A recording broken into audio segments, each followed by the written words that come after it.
All right. Hello, everyone. So, a lot of disaster has been happening with Turkey's economy lately, and many of the people in the world aren't really aware about what is happening to the Turkish currency, which is the lira. Now, Turkish lira has been depreciating massively against the dollar. And what are the reasons behind this? What has actually caused this free fall in the currency? And why is the inflation in Turkey soaring at record levels? And why are actually people falling into poverty because their currency is no longer valuable? So, all of this crisis, I would try to explain this by creating a very short and concise video so that people who have been reading the news about Turkish lira falls another 5% or another 10%, it is depreciating against the dollar. So all of these people, they have an understanding of what has actually caused this crisis, right? With this said, I would like to actually start with showing you the historic exchange rate of Turkish lira against the dollar. Okay, there we go. In 2015, $1 actually equaled 2.7 lira. Similarly, you can see 2018, right? So this is actually when the whole crisis started, and since then Turkey's economy and Turkey's currency, lira, is in a free fall. But since the last 4 months, especially since September, all of this has exacerbated to a level where now Erdogan, the president of Turkey, is rethinking his economic policies. So if you have a look, lira was 4.8 against $1 in 2018.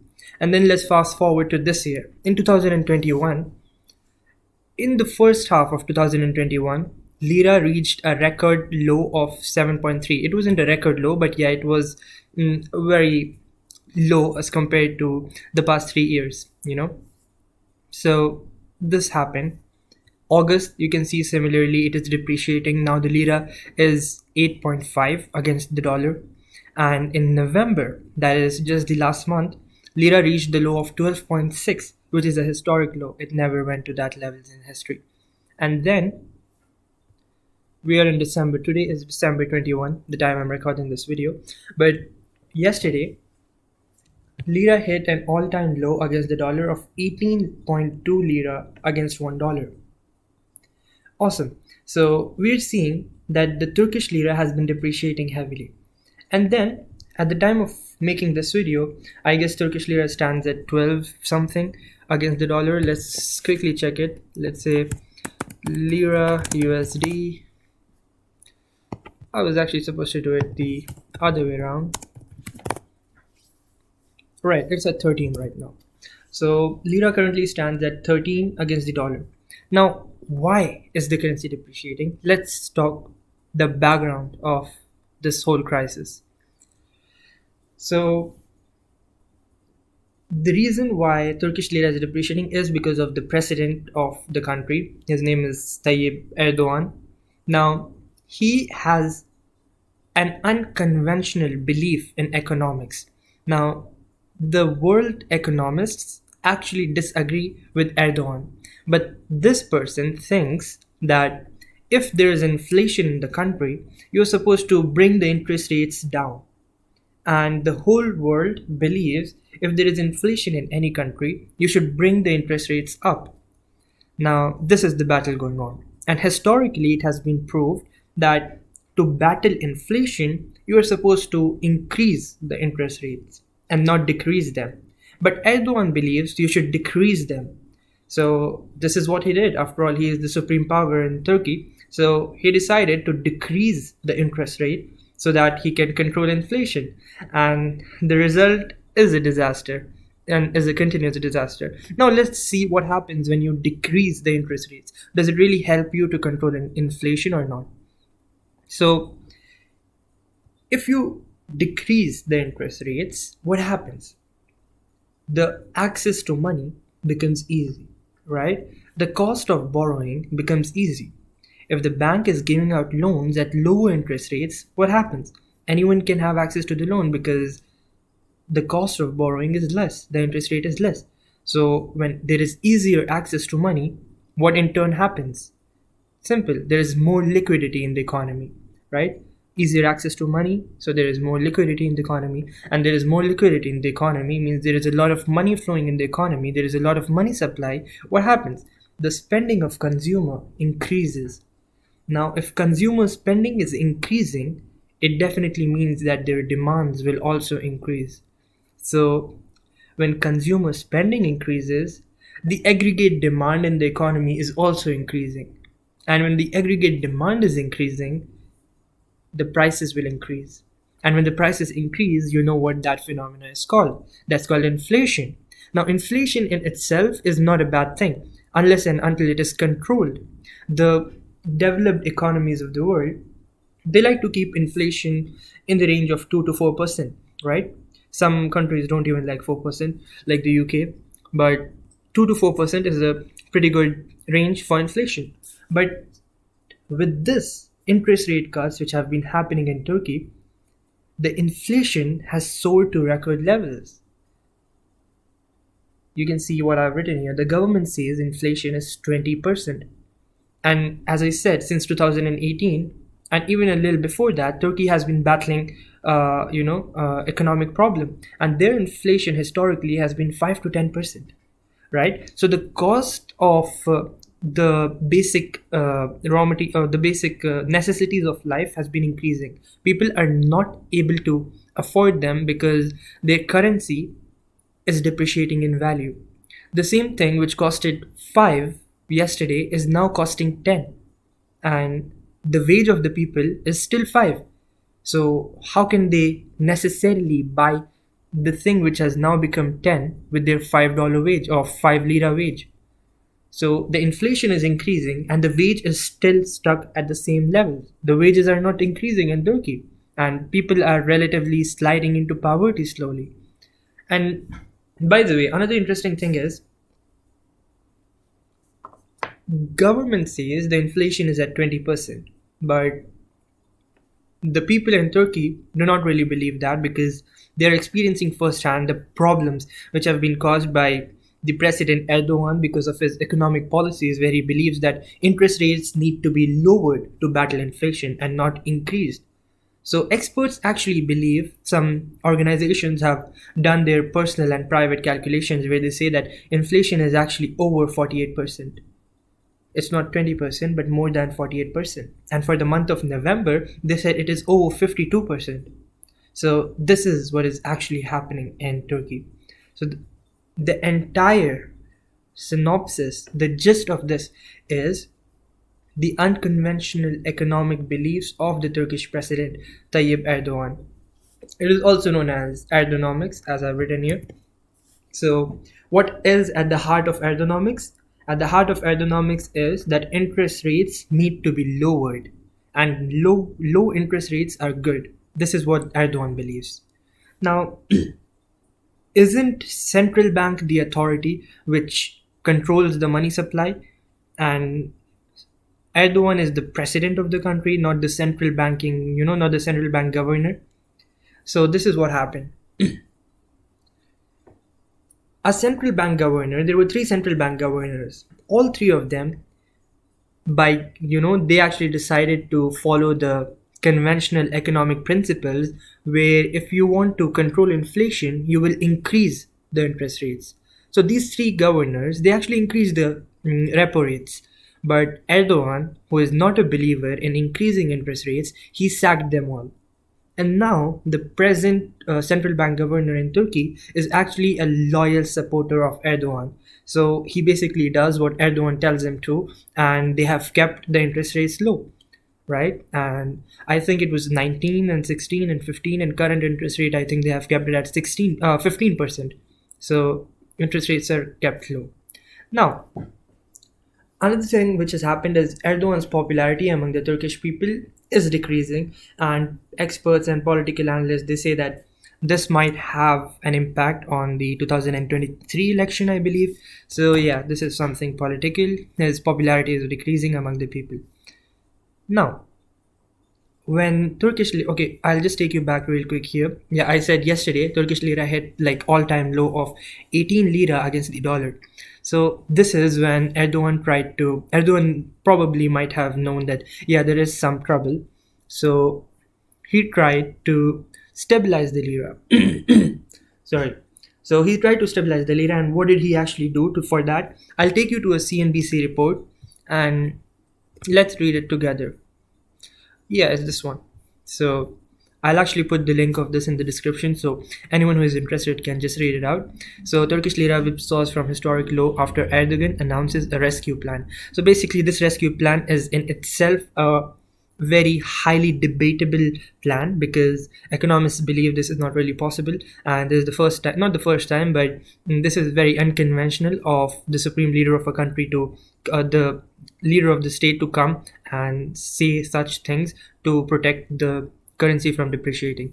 Now what actually happened is, there you go. In a speech on Monday evening, that is yesterday, what did Erdogan say? He outlined the steps to guarantee the Turkish citizens savings in lira, saying that the government will step in and make up the losses to lira deposits if their value against hard currencies fall beyond the interest rate set by banks. So basically, to sum it up, Erdogan is saying that if the value of lira that these Turkish people have kept in their banks is depreciating against by a certain level, so the government is going to make up for it. So let's say the government says Turkish lira will not depreciate, let's say more than 15 lira against the dollar, but if it does, so by the whatever will be the pitfall, the government will give that to you. So this is what Erdogan has proposed in his meeting, right? Now, it's an unconventional approach chosen by a president with unconventional economic belief. Of course, his economic belief is that to reduce inflation, you should reduce interest rates, which is not true. Erdogan has long rallied against interest rates, of course, that's what we said, calling them the mother of all evil, okay, when in fact he is the evil behind the economy, and insisting that increased rates cause inflation. Right. This is exactly what I'm saying. He insists that increased rates cause inflation, but he doesn't know that the increased rates actually prevent inflation. Anyhow, so this is the thing what Erdogan has done to try to stabilize the lira, right? And now, to end with, there are many other things. There is one reason why this can be a good thing, why a depreciating lira could be a good thing, and I'll write it down. But why fall in lira could be good? Well, for exports, right? More and more people, now that the lira is depreciating against the dollar, it is easier for people from outside to buy things from Turkey, right? Because of course it's much cheaper for others from outside to buy from Turkey, because have a look, Turkish lira is $1 is equal to 12 lira. So it's easy for people from outside to, with a stronger currency, to buy from Turkey. So Turkey can export to other countries. But this proposal is also busted by economists because there is a high inflation in the country itself. So factories who want to export outside, they actually have to battle and suffer from inflation. All the raw material costs, and all the electricity costs and stuff like that, all of that has increased. So they definitely would not be selling or exporting their items at the same price which they used to, right? And also the wages, the workers are going to demand more wages because they cannot afford the necessities of life.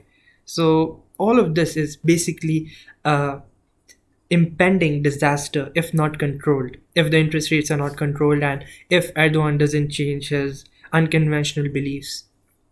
Now, to end with, I would just say, so why fallen lira could be good but not proven, because okay, there are some countries, let's say Japan, and Japan has done that, right? It has actually devalued its currency so that it can be more export oriented. Even China has done that, right? Now China is like the hub of export in the whole world, right? It has devalued its currency in the past, but there is a proper strategy of going about doing it. And the way Turkey is doing it, it's a looming disaster. Now, just to end with, what can be the consequences if this economic policy is continued by Erdogan, the country can default on its, let's say, not dollar denominated, let's just say foreign, sorry, yeah, foreign debts. So if the Turkish lira keeps depreciating in value, the country can actually default on its foreign debts. So if it has to make an interest payment to, let's say foreign investors, or let's say foreign governments, and with this level of lira where it is so weak, it can actually default on it. And if a country defaults on on its debts, then of course you're in for a massive disaster. Just imagine, this was also the situation of India in 1992, 19, probably around this time, 1991. So India was also going to default on its debts, and uh, there was the finance minister, I believe, Manmohan Singh. This person was the one who introduced a liberalization policy, but that's for some other day. So yeah, a country can default, especially currently Turkey. If this continues, it will default on its foreign debts.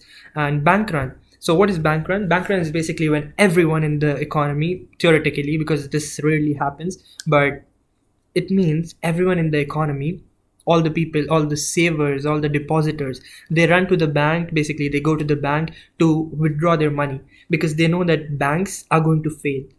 They know the economy is in a crisis, so they need money. Everyone needs their money, and once everyone goes to the bank to withdraw their money, the bank will not have the money. Why? Because the bank doesn't keep your money all the time. You deposit, let's say, $100, the bank just keeps $10, and the rest $90 they loan it out to someone else. And if everyone goes to the bank and says, give me my money, they want to withdraw their money, the bank will not have the money. The bank will only have the portion which they have reserved from your deposits, and the rest has actually been loaned out. So a bank run can happen if this possibly continues, but pretty sure that no emerging economy would let their country go to such exacerbating levels. So this was pretty much it. I haven't covered many things, I know about it, and I myself am not a professional economist, but as much as I knew, as much as I conducted research, this is what I understood, this is what I grasped. And if you liked it, do give a thumbs up, and do consider subscribing, because I feel like doing such videos more often, where when I learn something, I actually impart it to others as well. And no matter if a lot of people are watching or not, even if few people watch, and even if a few people grasp the same concept which I grasped by learning from somewhere else, I would feel more than happy to keep doing this, and to continue on this track. So thank you very much, and if you have any other suggestions, feel free to let me know. Most welcome, and I invite any constructive criticism as well. Thank you so much.